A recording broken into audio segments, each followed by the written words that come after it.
Welcome all wrists and welcome to another unboxing. Let's jump straight into it. Here's the outer box. We get a nice shiny silver Seiko logo on the top there.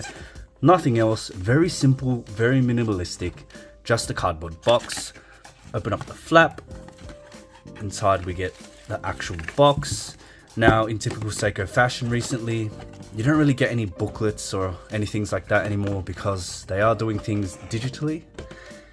Let's see this. We get this thin paper here, giving me very similar vibes to Grand Seiko, but obviously on a much lesser quality. It is quite a thin piece of paper. Put that to the side.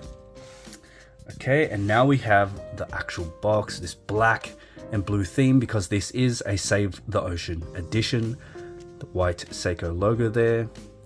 Quick 360. Now it does give this feeling of like a fake leather, so I think it is like a leather lining over the box. Nothing special. Let's open her up.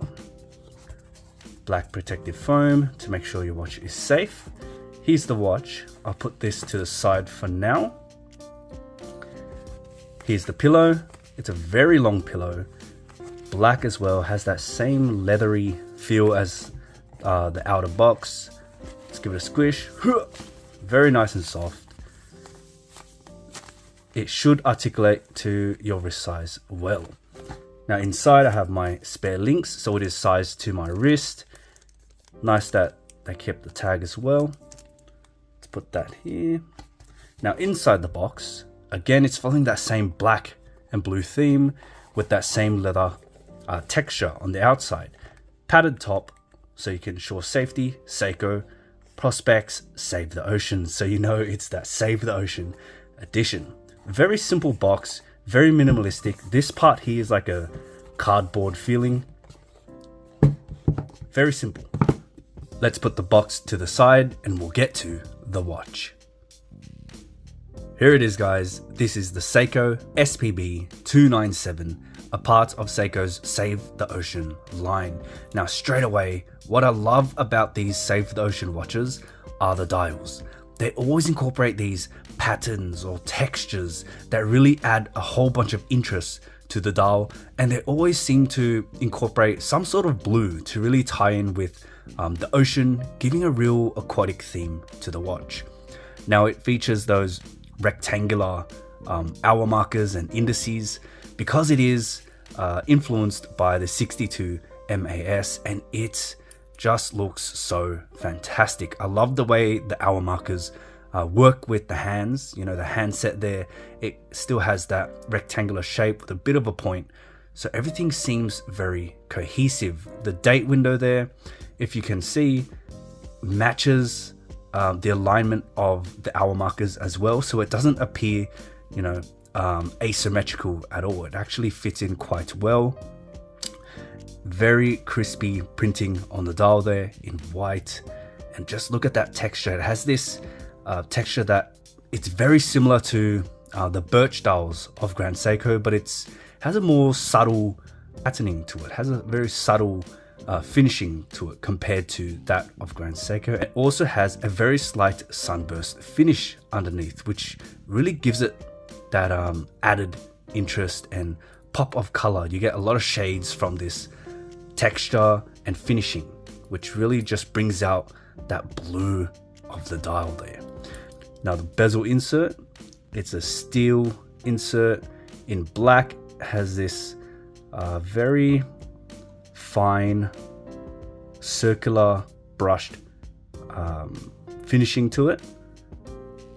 If you can see that there. White printing as well. Lume pip. Let's check the action.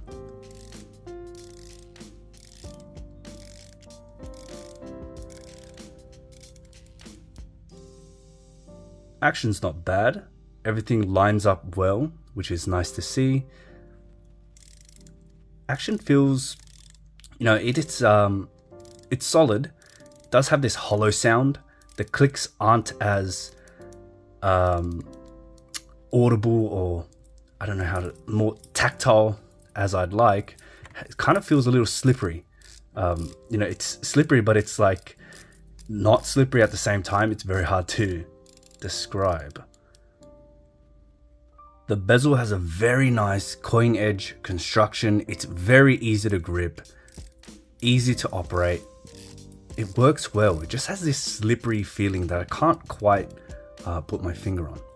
Anyway, the case, it's got this circular brushing on there. On the top, polished beveled edge into a brushed side, and check out that side profile. I love the way Seiko constructs their cases. It gives it a very sleek, slim look, a nice contour to the wrist, and it just hides its overall thickness very well. Just look at this angle. It gives it a nice, very clean look. Now, one thing I also noticed is if you look at the lugs here, yes, they are drilled lugs, so we get, you know, easy access to the spring bars, but also look at the bracelet. Each link has those holes in there, so that allows it to, you know, just flow well into the bracelet. It doesn't look out of place at all. It looks like it matches, because usually you'd find these, you know, first few links are just completely solid without the holes, but here they've kept the holes in, and I think it looks great. It really just flows and matches. Even if it wasn't intentional, I say it looks great. The bracelet itself, we get vertical brushing on a 3-link style bracelet. Very simple, nothing too fancy. It does have this curved profile on the top there, as you can see, so it's not completely flat. Coming to the clasp, we get 4 points of micro adjustment. It has that same vertical finishing with polished beveled edge as well. Very nice touch there to match the case. We get solid milled clasp. Works great, and check out that finishing. That polished beveled edge continues throughout every component of the clasp. Very easy to operate. Now if you look, it does look a little bulky, and that's because it has this really finicky diver's extension over here. You have to really get under it to you know, get it to open, and then putting it back, you have to like anchor it in and then snap it back in.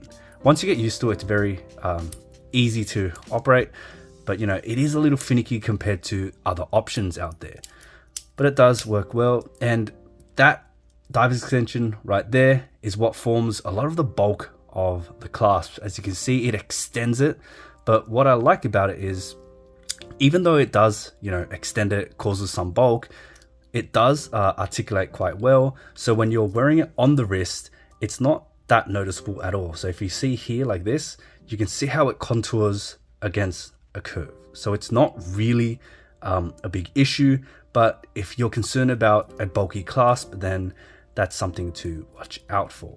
All right, let's get it on the wrist.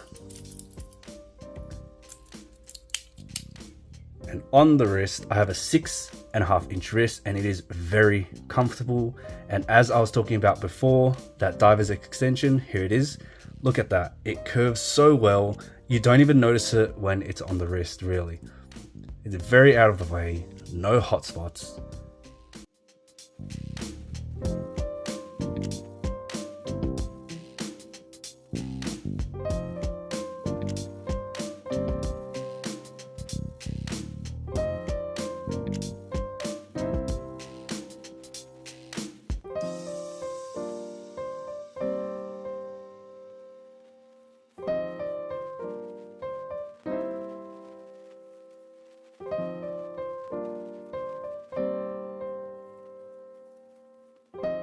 The bracelet here has a slight taper, which does help in its wearability and overall aesthetics.